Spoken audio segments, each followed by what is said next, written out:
Welcome everyone to Room for Everyone. This is a YouTube channel devoted to patient education around autoimmune diseases, and my name is Dr. Stephen Thompson and I'm a rheumatologist in Alberta. Today we're going to be talking about an approach to the pharmacological treatment of rheumatoid arthritis. This means we're going to talk about the drugs that we use in rheumatoid arthritis and a way to structure how we think about them. In today's video, we are going to use an analogy to think about the medications. The analogy that we're going to use is building a bridge. And so to help us with that, we have a lovely scene here with a river traveling through it, and we're going to build a bridge over it. As we all know, there's no such thing as a free lunch. And so as we walk through today's analogy, we're going to think about the pros and the cons. And we're going to find the pros on the right side and the cons on the left side. All good construction projects begin with safety. So in this case, we should have a life ring in case we fall into the river while we're building our bridge. In this analogy, the steroids are our life ring.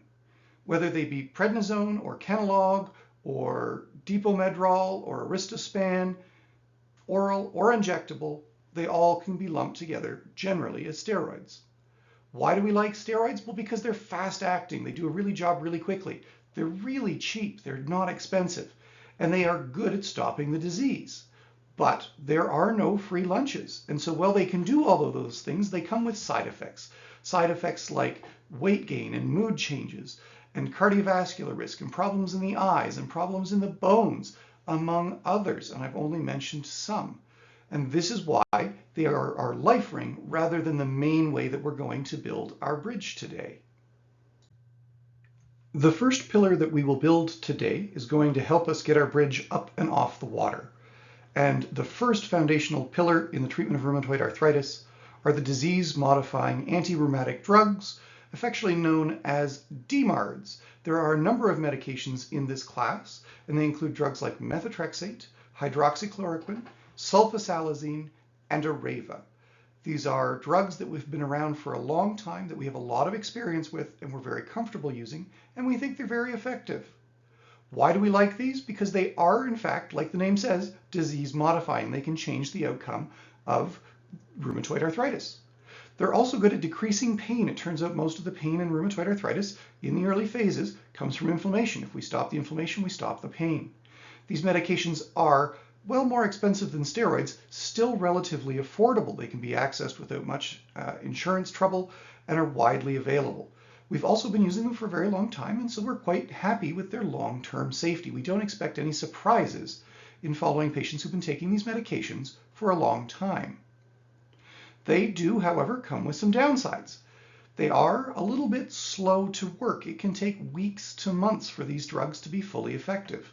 We can sometimes see stomach upset, we can see allergic reactions, we can see diarrhea, we can see high blood pressure, and we can see drug-drug interactions. All of those are reasons that we need to be careful with these medications, and we need to monitor people who are taking them. Now that we have built our bridge, and the first pillar is made of DMARDs, our second pillar is going to be built on a class of medications called the biologics. This is a large class of medications, and it includes many classes that we define based on how the medications act on the immune system. These as a group are large molecules. They're much newer than the DMARDs in terms of age, and they have their own unique risk profiles. So the first class of medications would be the TNF inhibitors. That's drugs like Humira and Cimzia and Simponi. The second class would be drugs like Orencia, which is a CTLA-4 inhibitor. After that, we've got the interleukin-6 inhibitors, drugs like Actemra and Kevzara. Then we've got the JAK inhibitors. That's Xeljanz, Olumiant, and Rinvoq. And lastly, we have the CD20 inhibitors, drugs like rituximab. Now, these drugs are nice for a number of reasons. They're a medium speed. They're not quite as fast as a steroid, but they're not generally quite as slow as a disease-modifying agent. We also like them because they do stop the disease. They also come with side effects. The main one is expense. These are very expensive drugs, typically north of $1,000 per month. Also, they all carry some degree of infection risk, and what the infection is depends on the type of medication that you're talking about. Those that are injectable in this group also come with the risk of injection site reaction. Some of them have blood clot risks. Others have bowel injury or bowel perforation as a risk. So while they have lots of positive attributes, they also have negative attributes. And so as always, we're cautious when starting medications. Now that our bridge has two pillars, we're going to need a road surface. And that road surface is going to be built out of the non-steroidal anti-inflammatory drugs. Those are things you might know, like Advil, Motrin, Aleve, that you can get over the counter. It also includes prescription anti-inflammatories like Celebrex, Arthritis, naproxen. And these drugs, as always, have risks and benefits. Well, they're great because they're fast. You can get them from the corner store. You don't even need to see your physician. They're super cheap, and they can make you feel better relatively quickly. But that's also one of their drawbacks, that you can get them quickly and you can feel better, but they don't stop the disease. They will reduce the pain, but they won't stop the deformities and the damage and all of the other risks that come with rheumatoid arthritis.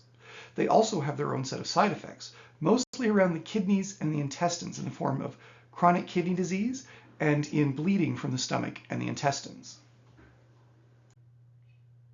Now that we have our bridge deck, we need a way to get across it. I don't know about you, but I don't plan on walking. So let's clear the way and let's bring in a car. This is something we're going to drive every day across this bridge on our way to work or taking the kids to soccer. These are the things that you can do as the patient every day to help manage your arthritis. That's things like diet, exercise, physiotherapy. All of these things have a role to play. There are dietary factors that have been associated with rheumatoid arthritis. Oral hygiene has been found to be associated with the development of rheumatoid arthritis. Physical activity and physiotherapy cannot be understated. The better your general health, the easier it is going to be for you to fight this disease. At the same time, smoking cessation can have a massive impact on both the development of rheumatoid arthritis, the severity of the disease, and how effective the medications are for you. So there's still a role for things that you can do as the patient every day to help treat your arthritis. As we have seen, everything is about pros and cons. It's about balancing these things.